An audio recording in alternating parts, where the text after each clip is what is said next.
Hello, I'm here today to talk about how relationships figure into our personal stories and our family stories.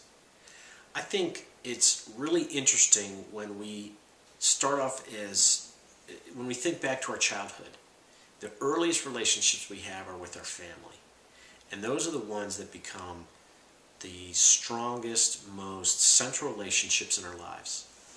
And then from there we branch out into relationships with our extended family, and then we learn of the world beyond friends, neighbors, colleagues. As we grow up, we have coworkers, colleagues, schoolmates, all kinds of different relationships we generate over the course of our life.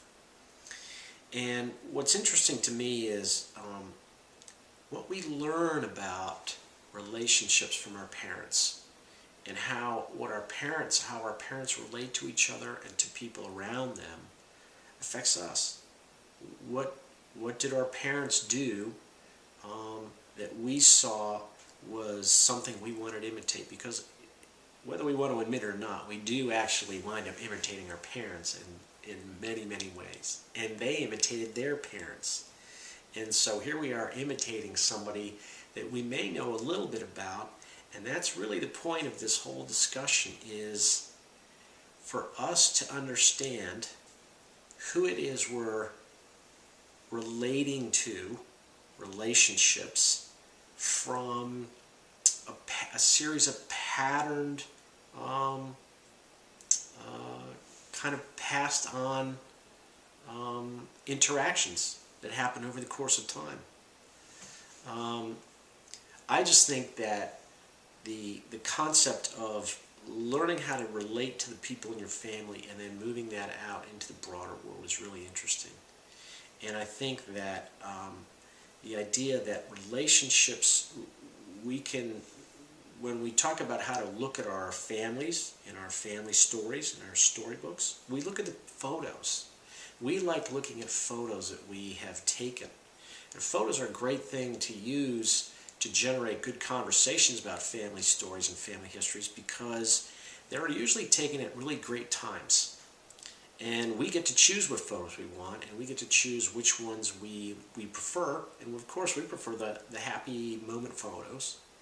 And so look at the people that are in those photos and talk about what they were like then at that point in time, and think about where they are now and what that growth of their life has meant to you and what the growth of your life has meant to them.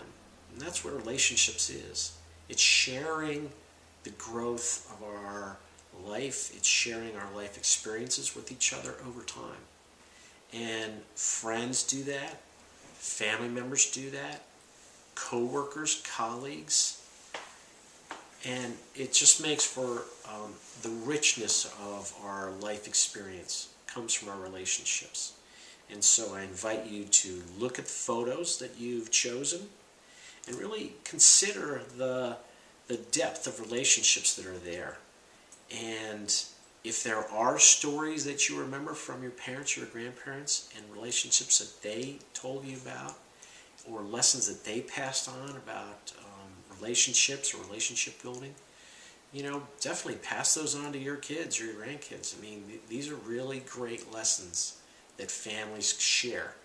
And I think the word relationship is central to our being, and it's a great way for families to relate to each other. Thanks so much.